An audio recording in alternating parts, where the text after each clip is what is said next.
aprendamos un poco a reconocer qué ocurre en el sistema nervioso en cuanto a su desarrollo, ¿no? Eh, Como ustedes recordarán de embriología, el sistema nervioso desarrollado a partir del ectodermo va a tener una relación bastante importante, obviamente, con las estructuras derivadas también de esta capa. De ahí que, por ejemplo, en muchas enfermedades neurológicas tenemos trastornos dérmicos, ¿no? No es raro, es frecuente. Bueno, el sistema nervioso tiene un proceso de desarrollo en las primeras semanas muy importante, y va a sentar las bases de lo que sería la conformación de los hemisferios cerebrales, médula y tronco cerebral. Esta conformación en estas primeras semanas de vida, pues es muy importante entender que si ocurre una noxa, un daño en este proceso, muchos eh, tejidos y muchos de los productos de la gestación pues no van a ser viables, ¿no? Las malformaciones o injurias que ocurran al sistema nervioso en estas etapas suelen generar malformaciones graves, severas, que la mayor parte de veces no son compatibles con la vida. Sin embargo, ya pasando la, um, las primeras semanas, las primeras 8 semanas sobre todo, pasando este periodo, el cerebro o el sistema nervioso se hace bastante más resistente y la vida podría continuar, ¿no? Eh, en nuestro medio es muy frecuente que los procesos infecciosos, inflamatorios durante estas primeras semanas puedan, a pesar del proceso infeccioso, a continuar con el producto de la gestación, ¿no? Con el embarazo. Pero las injurias que si van a afectar al sistema nervioso también suelen ser graves. Muchos de estos pacientes, claro, con el tiempo la sobrevida es más probable, ¿no? Con los meses. En las semanas siguientes, si es que van a haber injurias, van a provocar malformaciones del sistema nervioso graves, sobre todo de los hemisferios cerebrales, ¿no? Ahora, una vez que se ha producido la formación, la conformación del cerebro, y esto es durante las primeras 20 semanas que se termina de modelar, digamos, el cerebro, las injurias se van a ya parecer mucho a las injurias del adulto, ¿no? Pero el proceso de desarrollo del cerebro, eh, que tiene dos etapas importantes, ¿no? Una etapa en la que hay proliferación neuronal y la siguiente etapa en la que va a haber un modelamiento que va a continuar incluso hasta los, más o menos hasta los 3 a 5 años. Eso es bastante variable, ¿no? Todavía en esta etapa el cerebro es bastante susceptible a lesiones, ¿no? Hablando específicamente del tejido neuronal, ¿no? Recordar aquí en esta etapa inicial del desarrollo, esto es importante que lo tengamos en la cabeza siempre, ¿no? Recordar que la división de los neuroblastos, de las células, de las futuras células neurales, la división celular ocurre solamente hasta estas etapas tempranas. Después no vamos a tener división celular. Bueno, técnicamente hablando, existen algunas neuronas, ya lo habíamos comentado, por ejemplo, en el cerebelo, algunas neuronas en el hipocampo, que tienen una capacidad de división, es mínima en realidad, no es importante, no es en absoluto relevante para la función a largo plazo. Bueno, en el desarrollo del sistema nervioso, ¿no? El canal, el tubo neural, va a ir proliferando las células provenientes de la capa más interna, y estas células van a ir formando dilataciones, las que se conocen como vesículas, ¿no? Las vesículas neurales, que van a terminar conformando las diferentes partes de el tejido, el sistema nervioso central, ¿no? En este caso, La porción más importante, la porción más rostral, ¿no? Van a constituir el telencéfalo, ¿no? La vesícula más desarrollada.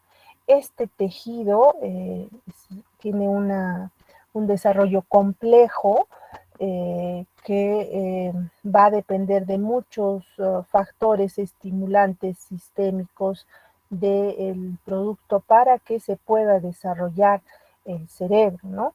Los hemisferios cerebrales finalmente. El resto de vesículas que tienen en común este canal ependimario, pues van a ser la continuación simplemente del telencéfalo, el diencéfalo, mesencéfalo, tronco encefálico, ¿no? Estas vesículas tienen capacidad de formar núcleos que generalmente van a estar en la profundidad del parénquima, ¿no? Muy parecido a lo que ocurre ya en la propia médula, donde vamos a tener la sustancia gris básicamente como estructura central, ¿no? El desarrollo del cerebro inicialmente pues es muy parecido, si nosotros seguramente ya ustedes alguna vez han visto, ¿no? En las primeras semanas del desarrollo, la diferenciación de el feto es bastante pobre, digamos, comparada con otros organismos, con otros animales. Y el cerebro sí tiene algunas diferencias importantísimas, ¿no? El crecimiento de nuestro cerebro va a ser exponencial, ¿no? Las primeras 20 semanas, que serían las semanas donde se termina de formar lo que va a ser la estructura final del cerebro, ¿no? Las características de este cerebro, a diferencia de otros animales, por ejemplo, de mayor tamaño, animales eh, eh, más grandes que existen en nuestro planeta, es que el área, la superficie que termina formando el cerebro, en realidad es bastante mayor comparada con el tamaño del individuo, ¿no? Entonces, el hecho de que se formen surcos, cisuras, lo que hace es incrementar el área del neocórtex, ¿no? De la corteza cerebral del telencéfalo. La cantidad de surcos, de cisuras, lo que está haciendo es incrementar la posibilidad de que las neuronas que se han desarrollado muy temprano pues sobrevivan a largo plazo, se diferencien y adquieran funciones específicas, ¿no?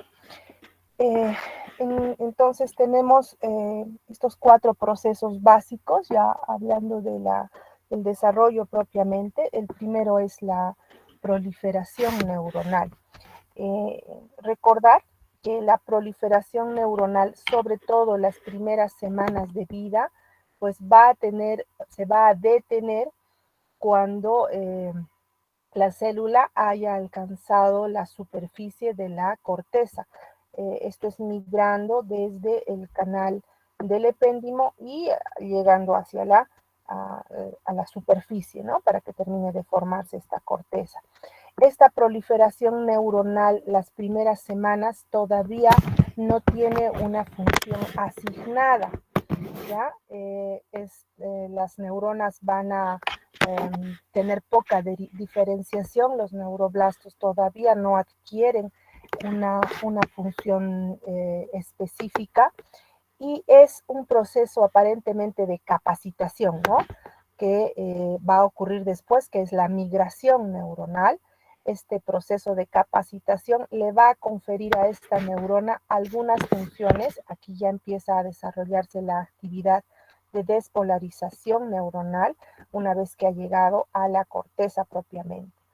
Sigue un periodo de organización. En realidad este periodo de organización es un proceso en el que las neuronas van a adquirir ya funciones específicas y se va a depurar, es decir, va a haber muerte neuronal bastante importante para las células que no hayan definido una función específica.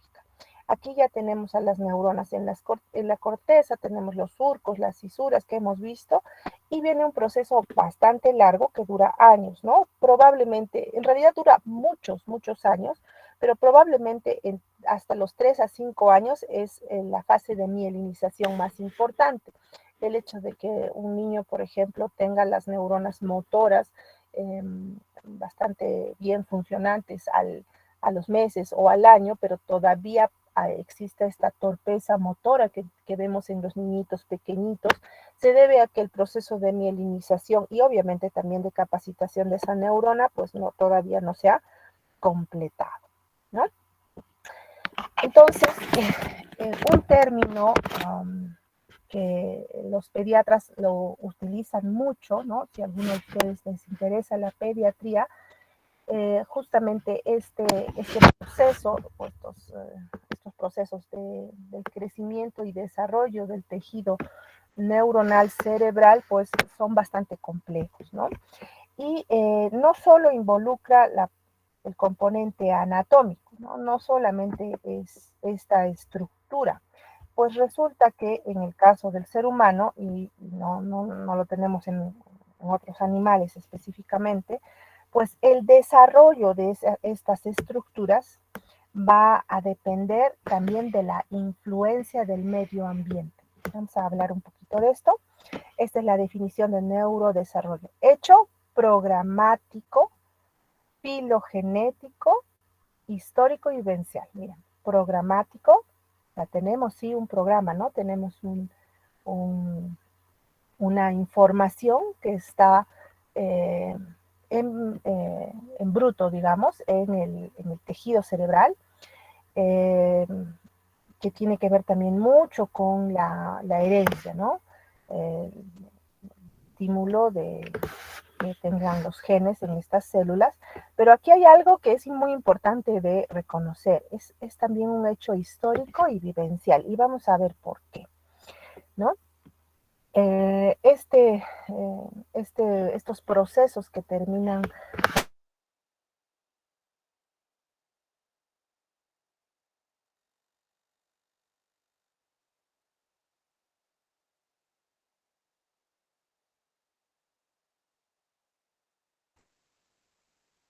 Ajá.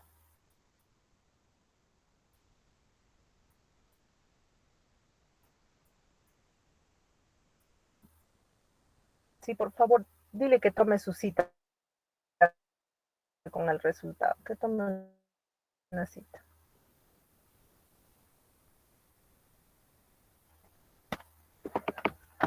Hola, hola, ¿me escuchan? Sí, doctora, se le escucha. Sí, Ok, gracias. Entonces,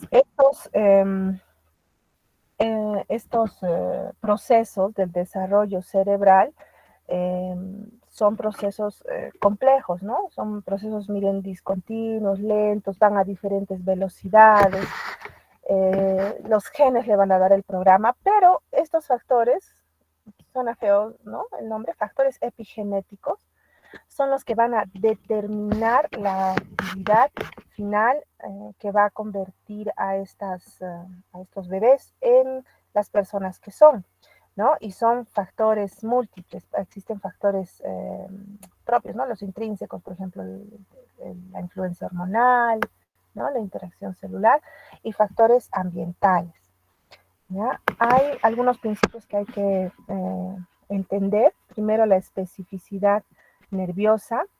Existen neuronas que tendrían en ciertas capas de la corteza, ¿se acuerdan de las capas de la corteza cerebral? Son 6 capas, que tendrían un programa que les va a permitir a estas neuronas pues tener conexiones y desarrollar funciones.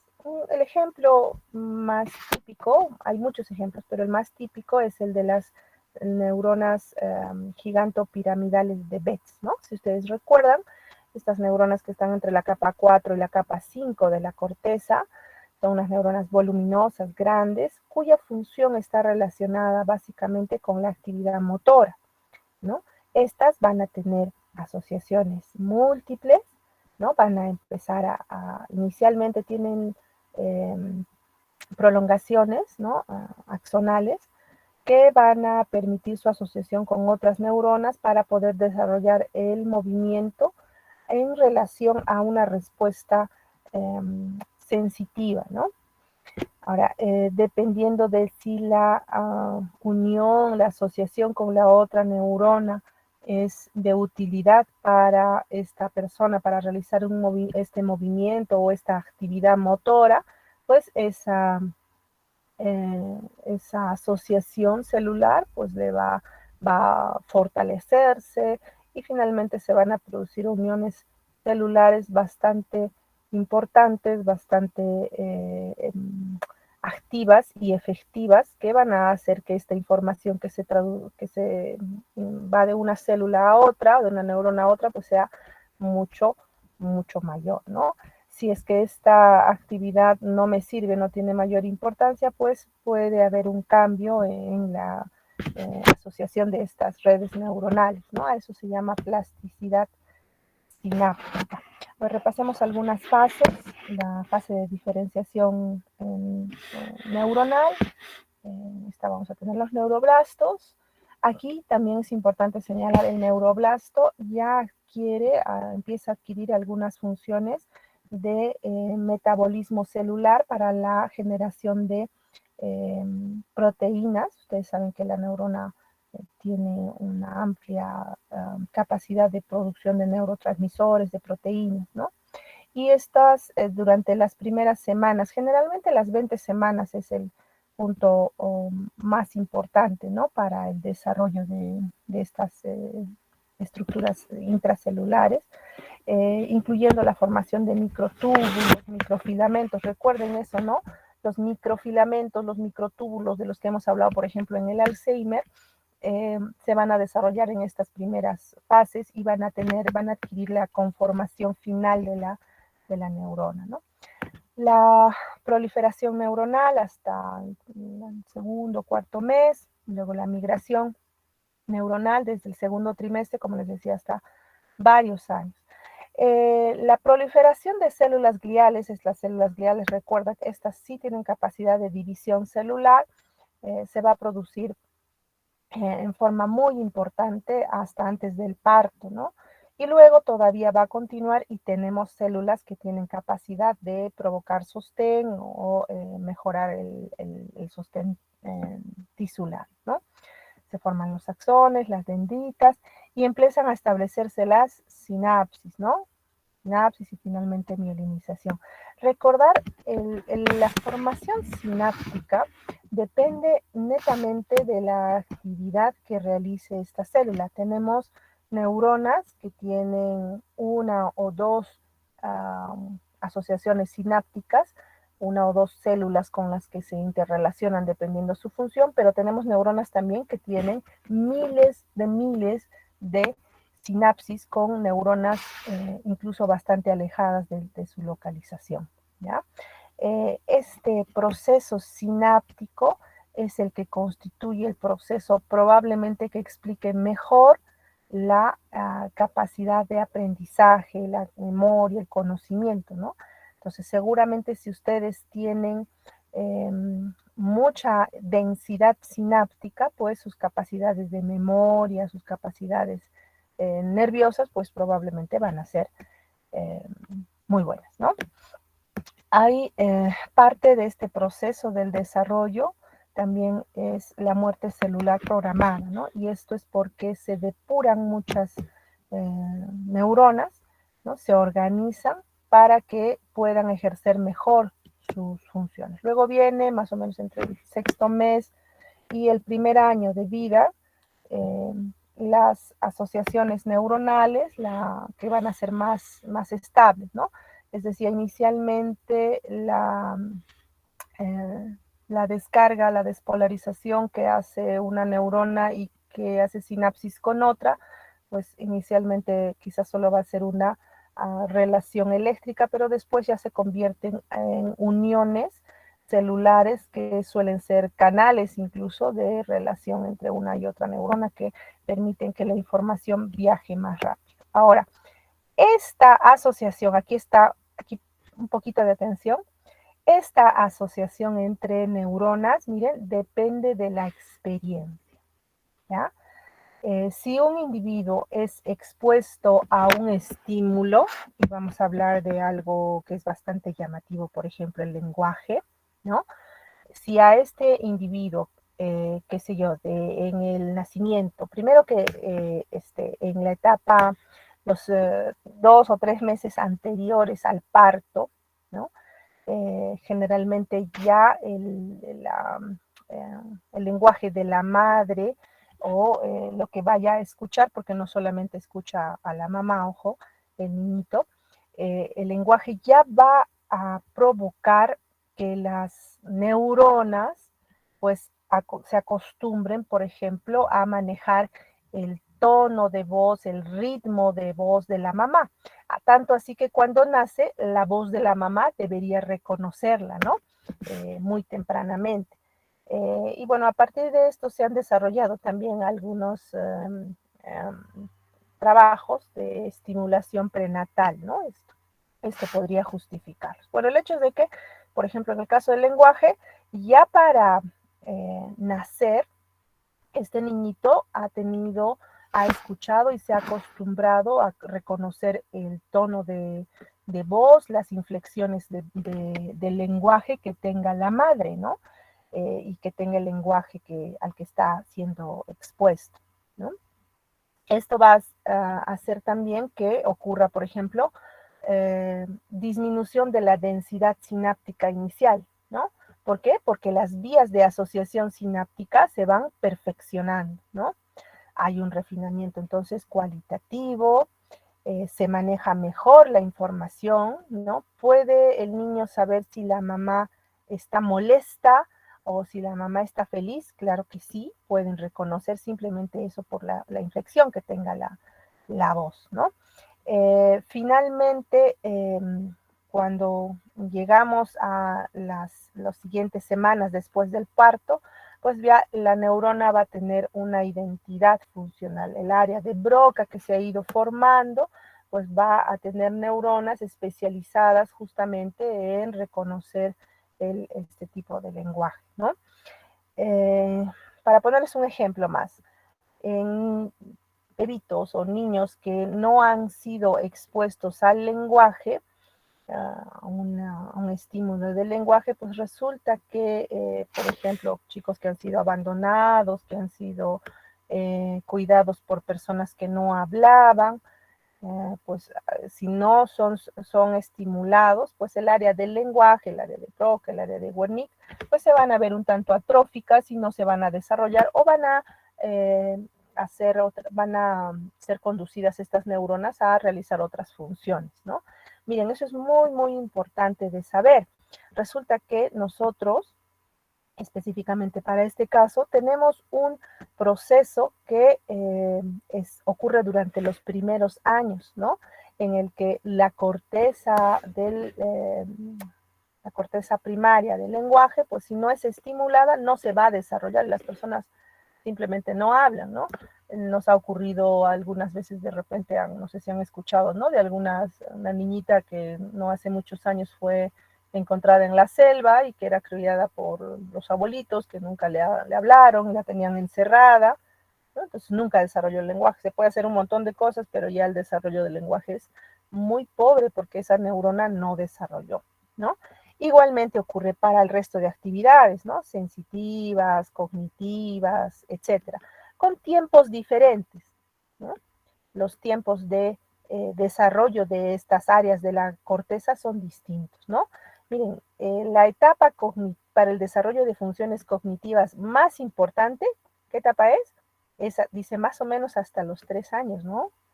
¿Ya? Y de ahí nuestras capacidades cognitivas, al parecer, nuestras capacidades de aprendizaje cognitivo van a variar en el tiempo, ¿ya? Bueno, eso siempre me gusta poner, ¿no? Tus ojos no pueden ver lo que tu mente no conoce. Y entonces, ¿esto qué significa? Que nuestra mente, nuestro entorno desempeña un papel muy importante en el establecimiento de una aptitud. Ejemplo, ¿no? Ejemplo, no sé si ustedes ven noticias, ¿no? Es este señor Gersi, ¿no? Es un abogado famoso, trabaja en Lima, y el hijo es abogado también, ¿no? O médicos que tienen hijos médicos, etcétera, etcétera. ¿Qué ha pasado? Estas personas probablemente han tenido un estímulo muy importante en sus primeras etapas de vida que los ha hecho desarrollar capacidades que les permiten tener estas aptitudes, ¿ya? Para el caso grosero de lo que nosotros vemos diariamente, de lo que van a ver ustedes cuando sean pediatras, neurólogos o médicos en general, es que si no se han producido los estímulos adecuados, pues la aptitud no se va a desarrollar adecuadamente. ¿Sí? Esto es muy importante de tener en cuenta. Y esto, por ejemplo, explica por qué los niños abandonados, los niños que no son estimulados tempranamente, pues terminan con déficit intelectuales, de lenguaje, motores inclusive, ¿no? La torpeza motora, por ejemplo, que puede ocurrir en muchos niños a consecuencia de que nunca fueron adecuadamente estimulados en sus primeras etapas de vida. Y bueno, estos trastornos del desarrollo, del neurodesarrollo, si bien son múltiples, vamos a darle una miradita solamente a algunos, ¿ya? Entonces, ¿de qué se trata? De un trastorno que va a estar relacionado justamente a la capacidad del sistema nervioso. Si hablamos de los trastornos intelectuales y conductuales, bueno, hay una discapacidad en el funcionamiento que va a afectar la conducta, la memoria y sus capacidades de aprendizaje, ¿no? Muchos de estos se asocian a problemas del parto, de la gestación, y en muchos, bueno, se ha ido en estos años mejorando el diagnóstico, y lo que sabemos que las etiologías desconocidas tienen una alta asociación con problemas de origen genético. Miren, las estadísticas, dice 1 de cada 6 niños en países industrializados podría tener una de estas patologías que son muy frecuentes, parálisis cerebral, ¿no? PC, parálisis cerebral, algún retraso o algún retardo, IQ, un coeficiente intelectual bajo, dificultad de aprendizaje. Ahora es mucho más frecuente el trastorno de déficit de atención con hiperactividad, el autismo y algunos otros retrasos también del desarrollo. Dentro de los trastornos intelectuales, bueno, el déficit de atención con hiperactividad es bastante frecuente antes de los 7 años, involucra, miren, atención disminuida, impulsividad, hiperactividad. Al parecer, el medio, la situación actual de el sistema de educación de los niños, pues contribuye justamente a que estos procesos sean mucho más frecuentes, y la introducción o el hecho de que los niños ahora sean nativos digitales probablemente sea el factor más importante. El autismo, que generalmente aparece o se diagnostica los primeros años de vida, ¿no? A partir de los 3 años, en existe un componente relacionado con la capacidad principalmente de socialización que tienen los pacientes, y en segundo lugar sus capacidades de comunicación, ¿no? Nuevamente estos trastornos los hemos visto mucho más en estas décadas y seguramente ustedes los van a ver muchísimo más, ¿no? Vamos a revisar ahora dentro de estos trastornos del neurodesarrollo quizás el ejemplo más frecuente para nosotros, ¿no? Somos un país que lamentablemente tiene altísima tasa de parálisis cerebral. Todavía, si bien ha habido una revolución por el hecho de que la atención del parto sea institucionalizada, ha bajado increíblemente la cantidad de pacientes que clásicamente ha habido, pues todavía no tenemos cambios importantes en los últimos años, ¿no? Entonces, es muy importante para nosotros que se pueda diagnosticar y encontrar el detectar al paciente para que pueda ser abordado. Miren, esto es la primera causa de discapacidad funcional en la infancia, ¿no? Primera causa de discapacidad funcional. Tiene una incidencia que no ha ido mejorando, ¿no? En los últimos años. Y miren este dato, ¿no? 1 de cada 500 en Australia. ¿Cuántos tendremos nosotros? Yo creo que es mucho, mucho más frecuente. Bueno, este término, parálisis cerebral, incluye varios síndromes, ¿no? Varias presentaciones clínicas en las que el componente motor va a ser el más importante. Entonces hay un deterioro o una pérdida de las capacidades motoras. No son progresivas. Si el proceso fuera progresivo, estamos hablando de otra patología, ¿ya? Este es un niño que ha tenido una injuria mientras el cerebro se desarrollaba y este proceso, esta injuria ha sido en un momento dado, no ha continuado, ¿ya? Pueden modificarse la clínica en el tiempo, como vamos a ver, dependiendo de la injuria que se haya producido, ¿no? De las lesiones o anormalidades que hayan en el cerebro. ¿Puede presentar otros síntomas? Sí, puede haber síntomas sensitivos, de percepción, de cognición, comunicación.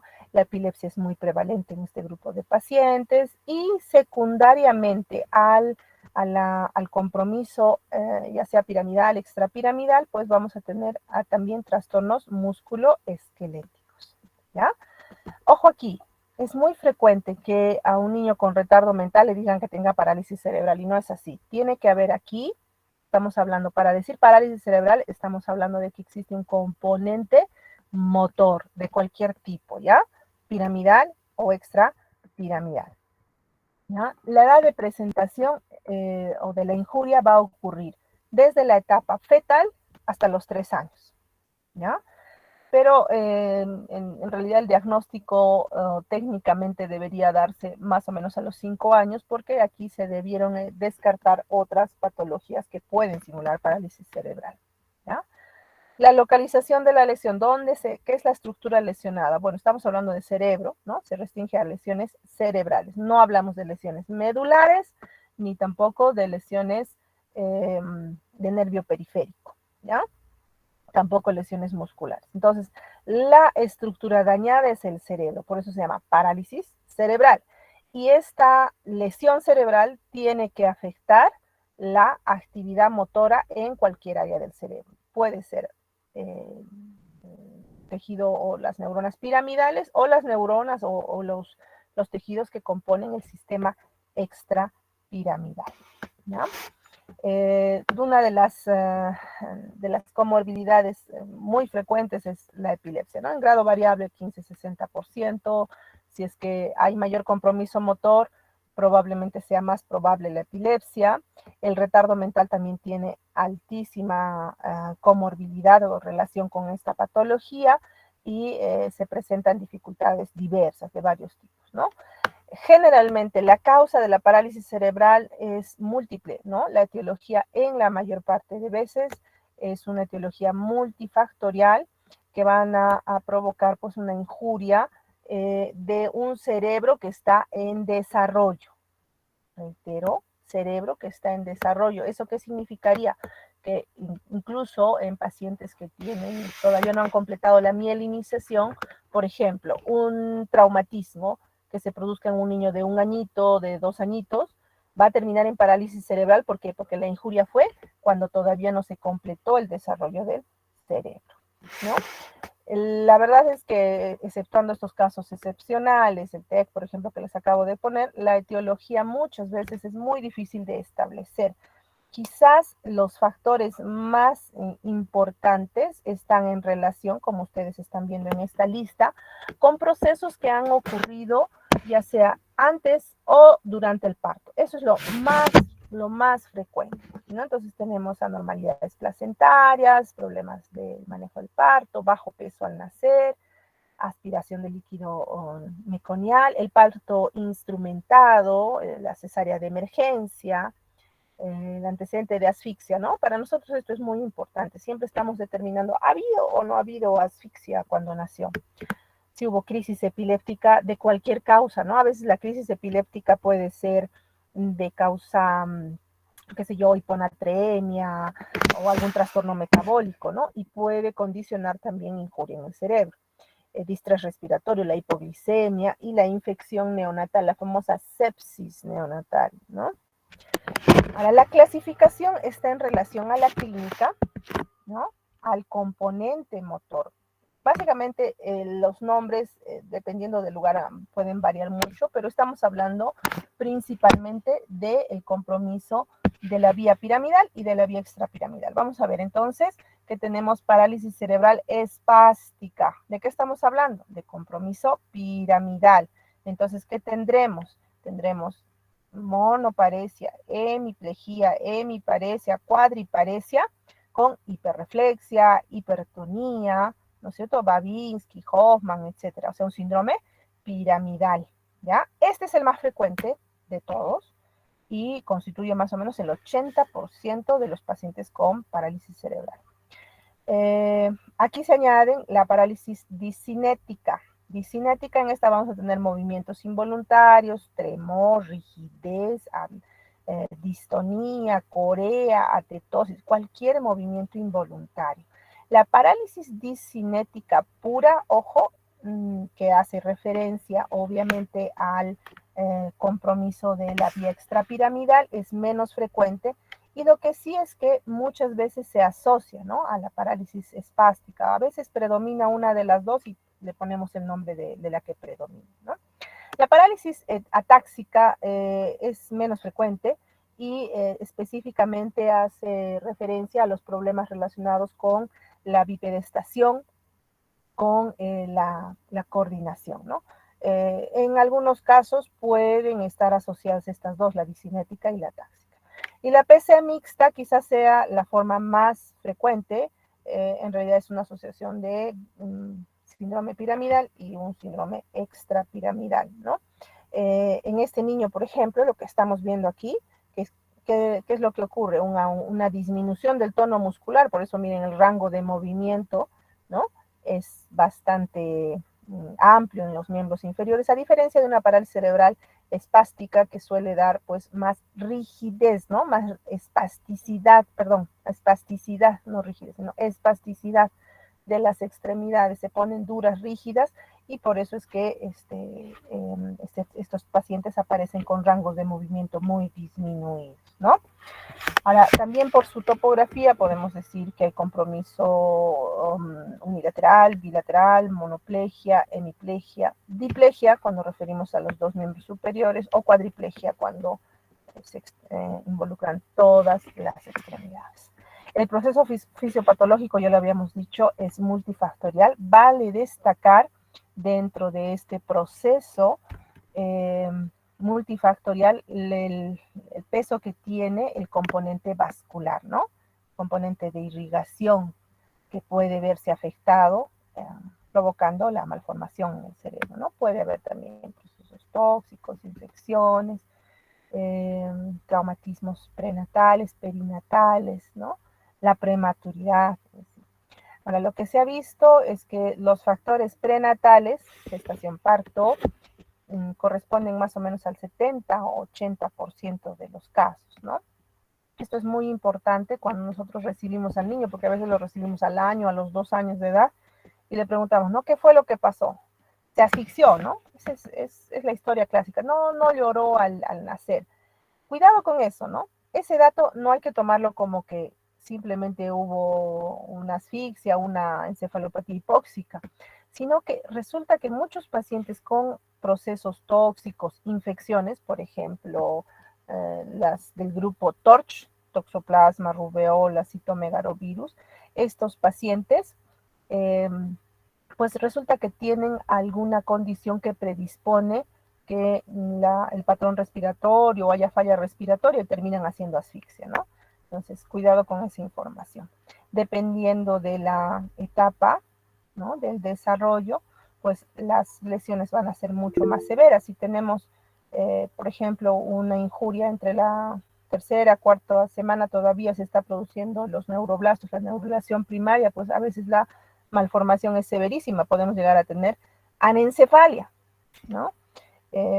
Si estamos entre la segunda y el segundo y el cuarto mes, tenemos ya malformaciones en el cerebro, ¿no? El prosencéfalo. Entonces, a veces hay agenesia de lóbulos o malformaciones en los lóbulos, ¿no?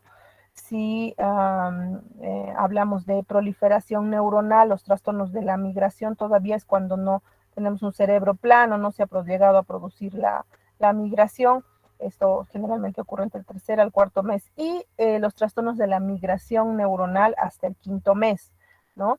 Y a veces vemos esquizencefalia, lisencefalia. Vamos a ver algunas fotos en un rato, ¿no? Y bueno, la mielinización, les decía, generalmente entre los 3 y 5 años, la etapa más importante, pero ojo, en adultos todavía se está produciendo mielinización.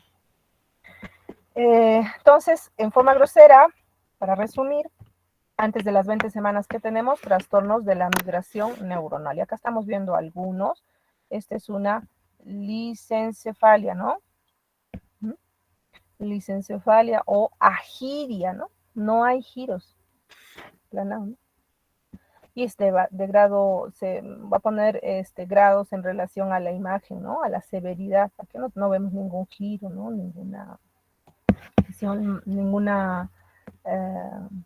Ningún surco, ninguna cisura. Esto va a ir variando de grado, ¿no? A veces puede ser un área nada más, a veces es muy difusa la lesión, o a veces podemos ver también áreas de la corteza que no han llegado, o sea, están en su trayecto de migración desde el epéndimo, ¿no? Y vemos las esquisencefalias, ¿no? Esquisencefalias. Entre las 24 y 34 semanas ya estamos hablando de que las lesiones se parecen mucho a las lesiones de los adultos y solemos ver esto, ¿no? Solemos ver leucomalacia. Se ha perdido la sustancia blanca aquí, ¿no? Está normal y miren aquí, no hay sustancia blanca. A diferencia de la isquemia, del componente vascular en el adulto, en el neonato, en el lactante y en la etapa prenatal, vemos que los problemas vasculares van a predominar en estructuras profundas, ¿no? A diferencia de, por ejemplo, lo que hablábamos, ¿no? Cuando veíamos un infarto de la cerebral media en un adulto, ¿qué decíamos? Este es un infarto en cuña, córtico, subcortical, ¿no? En los lactantes, preferentemente lo que ocurre es esto, ¿no? Que se afecta predominantemente las estructuras profundas, ¿ya? Más allá de las 34, 40 semanas, generalmente las lesiones ya son bastante localizadas, se parecen mucho a las del adulto, ¿no? Bueno, en algunos pacientes podemos ver algunos tipos de injuria que pueden explicarnos la sintomatología. Por ejemplo, la afección de la cerebral media, siempre esta arteria sigue siendo la arteria más afectada, ¿no? Recuerden, cuando hay compromiso de esta arteria, vamos a ver pues hemiplegia en el lado contralateral, dependiendo del área, ¿no? O a veces se pueden ver también estos, se llaman watershed infartos de territorios limítrofes, ¿no? Como están viendo aquí, ¿no? Y es por hipoperfusión también que puede ocurrir en estos niños. El cuadro clínico. Obviamente la valoración motora aquí es lo más importante, entonces vamos a tener retraso del desarrollo del control motor y esto no es factible de verlo de inmediato. A veces el niñito ha nacido, tiene su asfixia, lo examinamos y no necesariamente vamos a ver hemiplegia, cuadriplegia. ¿Por qué? Porque todavía no se ha completado la mielinización, así que muchos de los síntomas motores recién se van a ir observando los siguientes meses, ¿no? Es muy frecuente que lo que nos describan inicialmente sea hipotonía. La hipotonía los primeros meses es un niño que parece una muñequita de trapo, no sostiene la cabecita, no sostiene el tronco. Más o menos recuerden, al tercer mes estamos esperando que sostenga la cabeza y al sexto mes que empiece a sentarse, ¿no? Estas valoraciones que las hacen muy bien las enfermeras, incluso en los centros de salud, en las postas,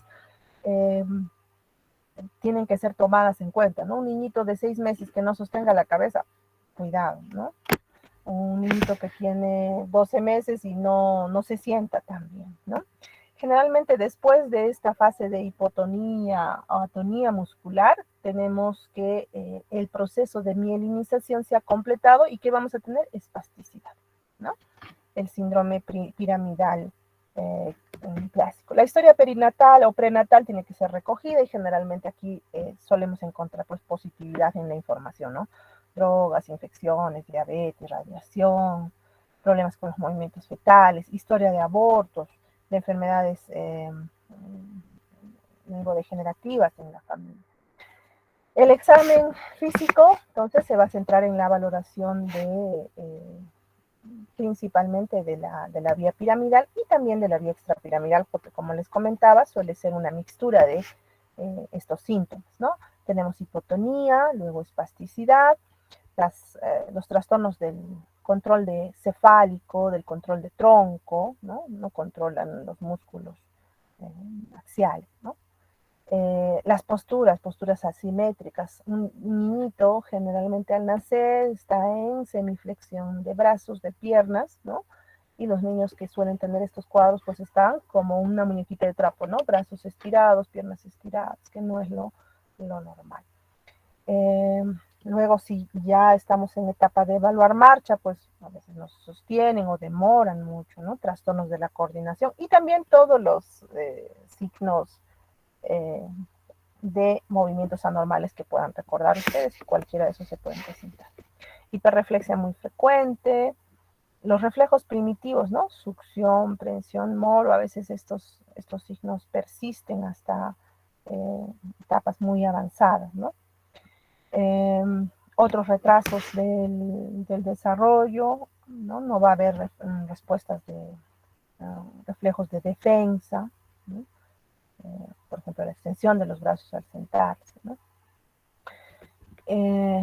Esta es una presentación clásica de un paciente con PC espástica, ¿no? Como ustedes ven, hay rigidez, hay ligera flexión de las extremidades, porque es como un mecanismo de defensa, ¿no? Para poder mantener la postura. ¿No? Es muy frecuente que a veces estas posturas ocasionen que haya problemas tendinosos, acortamiento de los tendones, acortamiento del tendón de Aquiles, ¿no? Intentan la marcha o la caminata sobre los dedos por acortamiento del tendón de Aquiles, y lo mismo ocurre en los codos, rodillas y caderas, ¿no? Que son los más afectados. A diferencia de los pacientes con discinesias, ¿no? En estos tenemos pues los rangos de movimiento a veces o normales o incrementados, ¿no? Y podemos ver corea, tetosis, distonías de bastante variable. Lo importante es que ustedes recuerden que tienen que valorar el componente motor. En estudios de laboratorio, básicamente es muy importante, obviamente, la historia, ¿no? El diagnóstico es eminentemente clínico. Sí es muy importante, y la Academia Americana de Neurología siempre recomienda que además de la historia clínica tengamos una imagen que no necesariamente va a demostrar una lesión, ¿ya? Pero siempre la recomendación es realizar una imagen. Idealmente, claro, debería ser la mejor imagen disponible, ¿no? Resonancia, pero la tomografía puede servirnos mucho debido a que el componente vascular aquí también es importante. Estudios de coagulación, lo que corresponda dependiendo de la etiología que se esté sospechando. El electro también es muy frecuente que lo pidamos por la alta asociación con epilepsia. Si es que hay trastornos metabólicos, genéticos, pues hay que orientar también el estudio hacia estos, ¿no? Dentro de los más frecuentes a solicitar, valoraciones del piruvato, del lactato en el estadio agudo, función tiroidea, niveles de amonio, ácidos grasos o aminoácidos, ¿no? en orina, y dependiendo del caso, pues hará un estudio cromosómico. Generalmente estos estudios especiales los hacemos cuando sospechamos de alguna etiología que pueda provocar un progreso, un trastorno o una injuria progresiva, ¿ya? ¿Por qué? Porque dentro de nuestro diagnóstico diferencial, que debe ser muy largo, muy extenso y generalmente recién hasta los 5 años es que tenemos chance de descartar muchas de estas enfermedades, pues no se puede dar un diagnóstico definitivo, ¿no? Algunos pacientes terminan teniendo otro tipo de enfermedades que no son parálisis cerebral. Reitero, ¿por qué? Porque la parálisis es un trastorno que no evoluciona, ¿no? Es una injuria que se ha dado en un momento y ya no ha proseguido.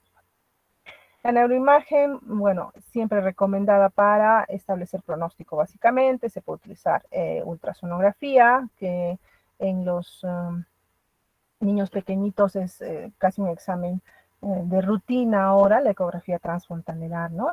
La tomografía o la resonancia, nuevamente orientados a qué estructura puede estar afectada. Generalmente lo que nosotros hacemos en el hospital regional es siempre pedimos una ecografía transfrontalar, y si se demuestra malformaciones grandes, ¿no? La tomografía podría ser suficiente. Cuando la ultrasonografía es normal y tenemos sospecha de lesión cerebral, pues la resonancia puede darnos un poquito mejor de información, trastornos del neurodesarrollo, como los trastornos de la migración neuronal y otros, ¿no?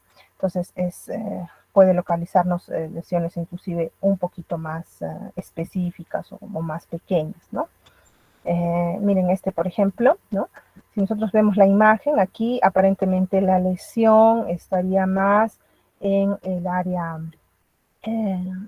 temporal, ¿no? Temporal, y de repente otras áreas más altas del lado izquierdo. ¿Pero qué tiene este paciente? Tiene cuadriplejía, ¿ya?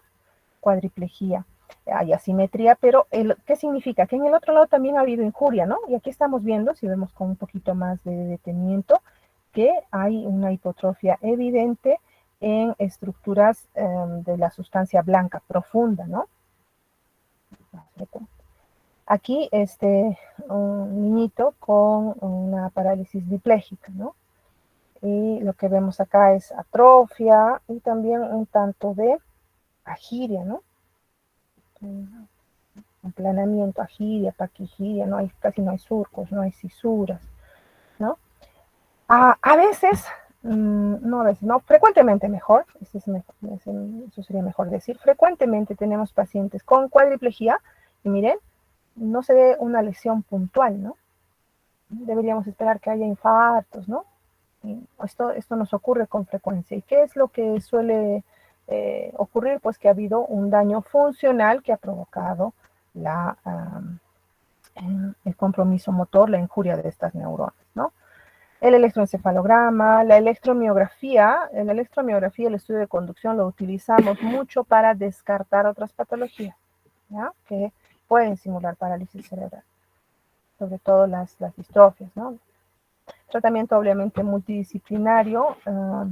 Básicamente cuando hacemos el diagnóstico, la injuria, el proceso ya ha pasado, ¿no? Y entonces necesitamos abordar todos los aspectos de las discapacidades que tenga este niño. Entonces, el manejo con otros especialistas es muy, muy importante. Siempre buscar si hay retardo mental, epilepsia, déficit de audición, de visión, trastornos del habla, del lenguaje, trastornos oromotores, ¿no? Y dependiendo del caso, pues utilizaremos antiepilépticos, si es que tiene epilepsia, el manejo de la espasticidad en caso de una PC espástica, o algunas veces llegamos a utilizar algunas drogas para mejorar el metabolismo de la dopamina, ¿no? Porque algunos de estos pacientes pueden tener también síndromes a veces parkinsonianos. El manejo del ortopedista también es aquí básico, el seguimiento, ¿no? En nuestro país muchos años ha habido la tradición de que el médico que manejaba la parálisis cerebral era el traumatólogo, ¿no? Y era por el hecho de que se hacía muchos tratamientos de ortopedia, con yesos, férulas, ortesis, etcétera, ¿no? Pero ahora esto ha ido evolucionando y tenemos pues tratamientos que incluyen las cirugías para neuroestimulación, estimulación espinal, ¿no? Se utilizan diferentes tratamientos de acuerdo a la sintomatología que tenga el paciente, ¿no? Puede ser toxina botulínica, aquí tenemos baclofeno, ¿no? Que es un GABAérgico para disminuir el tono muscular, inyecciones de fenol, alcohol, dependiendo del caso, gastrostomía, ¿no? Neurolisis, en fin, dependiendo de la presentación del cuadro clínico. Si tuvieran alguna pregunta, Edgar, cuéntame. Doctora, buenos días, compañeros también. Doctora, usted mencionó que el desarrollo neuronal se terminaba de desarrollar el sistema nervioso hasta los 3 años en promedio. Entonces, doctora, y también se dice que la lactancia materna tiene que ser hasta los 6 meses para que pueda el desarrollo neuronal y conforme todo el cuerpo sea bueno. Entonces, doctora, los suplementos pediátricos que mencionan, el Pediasure, el Paragrau, que también sirven para el fortalecimiento del desarrollo neuronal, ¿estos podrían tener algún factor protector ante alguna injuria viral que podría presentarse en esta etapa de la vida? A ver, me gusta tu pregunta, pero no te la puedo responder porque no me corresponde. Te explico. No existe ninguna recomendación de ninguna leche artificial ni suplemento lácteo que pueda afirmarse que mejora la mielinización neuronal. Estamos hablando específicamente de los primeros meses, ¿no? No conozco de ninguna. Ahora, si tú hablas con los visitadores médicos que suelen llevar a mis colegas pediatras de paseo por todo lado, pues sí le hallan 20,000 cualidades a estos suplementos lácteos, ¿no? Pero no conozco de ninguno que tenga nivel de evidencia ni grado de recomendación. Probablemente lo mejor que existe es la lactancia materna y nada más. Eso es lo más importante, ¿no? Que tú me digas que existe alguno, no lo conozco. Sería bueno que conversemos con el pediatra y que nos diga cuál es el nivel de evidencia para recomendar una u otra de las leches que utiliza, ¿no? De nada, Edgar. Marco Antonio. Doctora, buenas tardes. Doctora, usted nos habló sobre los procesos básicos de las estructuras encefálicas, doctora. ¿Cuál es la eficiencia de las estimulaciones tempranas en gestantes, doctora, en el periodo de organización? No te entendí bien. ¿Cuál es qué cosa? No te entendí. O sea, si realmente ayuda en esas de las estimulaciones tempranas en gestantes, por ejemplo, en los procesos, en el periodo de organización, doctora. Bueno, sí, lo que se conoce es que, por ejemplo, ¿no? La audición, el niño no es que nace y recién va a oír, ¿no? La audición se ha desarrollado ya y el niño empieza a oír entre las 34 semanas, más o menos. Lo que se sabe al respecto es que la estimulación auditiva pues va a terminar haciendo que las neuronas de las áreas del lenguaje pues desarrollen mejor y puedan, digamos, adquirir las características del lenguaje que están escuchando. Al respecto, por ejemplo, se venden, ¿no? Actualmente algunos audífonos para barrigas, ¿no? Les ponen a los niños música clásica y les hacen estimulaciones diversas. Bueno, que esto se haya comprobado a largo plazo que oriente a que el niño sea más inteligente, pues no tenemos datos todavía adecuados, ¿no? Insuficientes, pero probablemente sí esta estimulación temprana tenga algún efecto benéfico, probablemente sí. Ahora, no hay metaanálisis, doctor. No hay estudios grandes que estén a favor de esto, ¿no? también es importante decir que sí, lo que se ha visto es que, por ejemplo, en mamás ansiosas o mamás que sufren algún proceso de estrés de cualquier tipo durante en los últimos meses de gestación, pues sí se relacionaría con algún aspecto del desarrollo emocional también de los niños. Nuevamente, para esto faltan muchos estudios. De nada, Marco. John David, última pregunta. Buenas tardes. Una pregunta, doctora. Entonces, en estos trastornos de, ya sea de migración, mielinización que tienen los fetos y los recién nacidos, entonces podríamos hacer una prevención durante la gestación y si es que ya nació el bebé, entonces ahí podríamos evaluar en los primeros días si tiene manifestaciones motoras como espasticidad, cuadriplegias, así. Entonces, Ya, ¿cuál sería el tratamiento si es que hallamos eso después de nacido? ya, a ver, a ver. Hay que entender una cosa, ¿no? O sea, cuando hablamos de parálisis cerebral, estamos hablando de una injuria que ha ocurrido en el cerebro en desarrollo. Ahora, hay que tener muy en cuenta cuál es la etiología, ¿ya? Si ha sido un proceso infeccioso tipo TORCH que ocurrió durante el primer trimestre de gestación y el niño nace, ya estamos hablando de que ha habido ya injuria cerebral, ¿no? Injuria cerebral, no sé de qué tipo, infarto, trastorno de la migración, lo que fuera. Ya hay injuria cerebral. ¿Qué es lo que tengo que hacer? Básicamente, mi tratamiento va a estar enfocado en un manejo multidisciplinario para abordar los déficits que tenga el paciente. Ahora, no existe tratamiento, ni medicamento, ni una droga que nos vaya a resolver. Esto dependerá de la etiología, ¿no? Pero quisiera aclarar un punto que ahorita veo que no está bien claro. Cuando el niño en la etapa neonatal, en la etapa en la que lo encontramos junto a la mamá o en el servicio de neonatología, es muy poco probable que tú encuentres espasticidad, ¿ya? Y eso hay que entenderlo. Las mamás vienen, no, lo han visto, lo han examinado y no se han dado cuenta de que tenía parálisis cerebral. Es imposible que se den cuenta. Eso no ocurre. ¿Por qué no ocurre?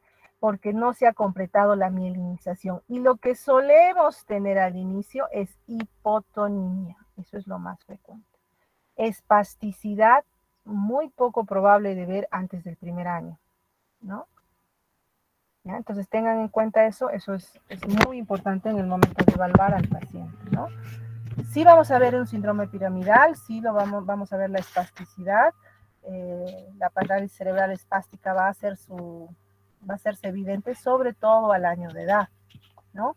Ahora, ¿en qué momento se ha producido la injuria? Es muy, muy difícil de decirlo. Ya cuando el niño tiene déficits motores ya evidentes es que recién se diagnostica, ¿no? El proceso ya pasó.